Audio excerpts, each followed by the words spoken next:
The mid-15th century, a time of peace, prosperity, love. The 100 Years' War is finally over, and England has returned to a time of... Oh, no, wait, it's the Wars of the Roses. And here we find ourselves in the picturesque village of Malt, on market day of all days, and I hear two local barons have decided to fall out with each other. Here we go again. Hark! I hear some violent bastards approaching, and here they are. In the red corner, we have Sir Henry Beaumont, with his assortment of stabby, pokey, and shooty thugs. And over in the white corner, we have Sir Edmund Telton, with his collection of stabby, pointy, and shooty blokes. So, I think this is going to get very messy very quickly. Let's see how it goes. So, turn one, the usual fare. Sir Henry is moving all his troops up, with his bowmen going into this lovely walled orchard. Meanwhile, Edmund did mostly okay. Got his bowmen up. They're now in this little farmstead thing. His billmen are ready to jump into the churchyard of St Fagos. But his actual heavy elites didn't seem that keen on moving. Tried twice and they wouldn't budge either time. So not looking good for Edmund from the start, but let's see what the next bit brings. Turn two, looking better for Edmund now. So he finally got his archers up, and there, he's in the churchyard, and his knights are finally listening to him, so they're finally coming along the road, which is good. Henry, he's bringing his troops up to meet the archers. That might not end so well for them, with his heavier troops behind. And his archers are now advancing through the garden, but these trees might be a bit more of an issue than he originally anticipated. We'll see how this goes. Anyway, there we go. Turn two. Turn three. Mixed turn. Henry, again, has moved all his troops up.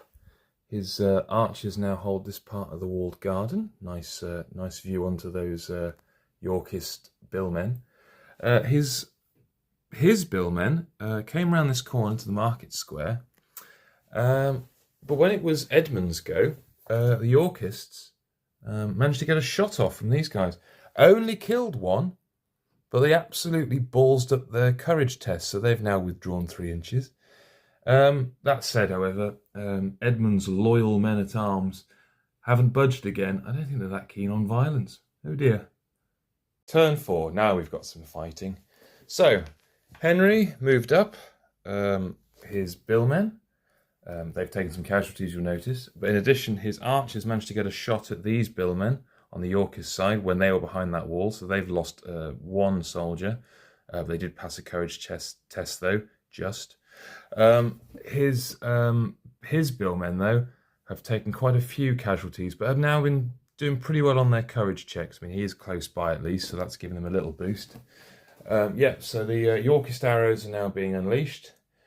His troops are finally moving a little bit, old Edmund. So the fight looks like it's going to be in this part of the village. Well, turn 5, arrows doing their job, really.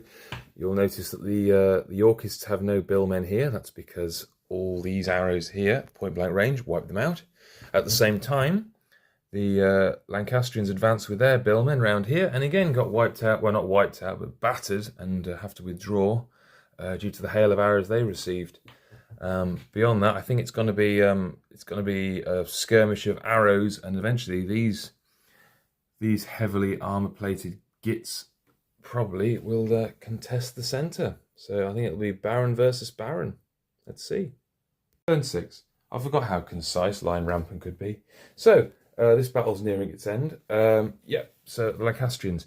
Henry Beaumont tried to rally these battered units, failed. They tried to withdraw. They couldn't because Henry was behind them, so they lost even more men. So they're pretty much a lost cause for those Bill guys.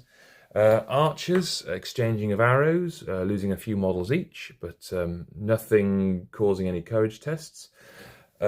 Edmund Telton, he's working his way around, ready to, I think, call a challenge on Henry. So I think it's going to be the Barons smashing 7 shades out of each other in a second. So let's see what turn 7 brings. So, turn 7, the very beginning.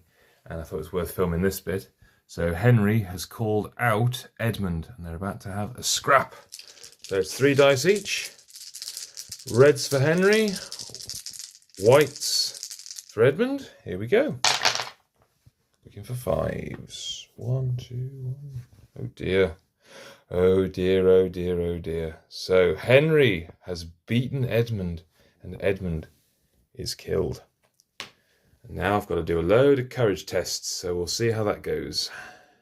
So the continuation / fallout from the death of Edmund at the start of turn 7.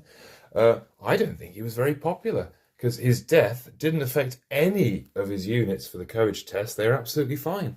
And since he's died, his men-at-arms are now chasing up Henry, who had less luck, really, because he tried to rally his battered billmen, and they're fleeing and losing troops. So I think that bill unit's completely gone now. The reason it's laying down is because it's battered. His archers did a few pot shots, which did force the Yorkist archer unit to retire, and they're battered. This unit got a few shots, didn't actually hit anything. So I think there's going to be another follow-up battle here, and more arrows flying. So let's see what turn 8 brings. Okay, turn 8. Well, the Lancastrians, Henry, he held back his own men, and his archers just pinged a few more shots at the Yorkists. The Yorkists took a few casualties. When it was the Yorkists' time to act, these guys just wouldn't rally, they fled. These archers didn't get enough shots to hurt anybody. And Edmund's knights, they charged in, they got a good roll, they charged in, but they caused only 1 casualty. And then they got thrown back out again, as they're battered. So the Lancastrians have only lost their billmen from a failed rally, just there's only 2 of them left. And I don't think the Yorkists can come back from this with the loss of Edmund. But we'll see what one more turn brings. Turn 9. Bit of a reprieve for the Yorkists. So on the Lancastrian side, well, failed immediately, and failed, well, they couldn't get a reroll because the unit activator was too far away. Then the Yorkists rallied their men-at-arms. These guys had to run away, just couldn't get the rolls. But this guy here, his band of plucky Yorkists, charged back into Henry.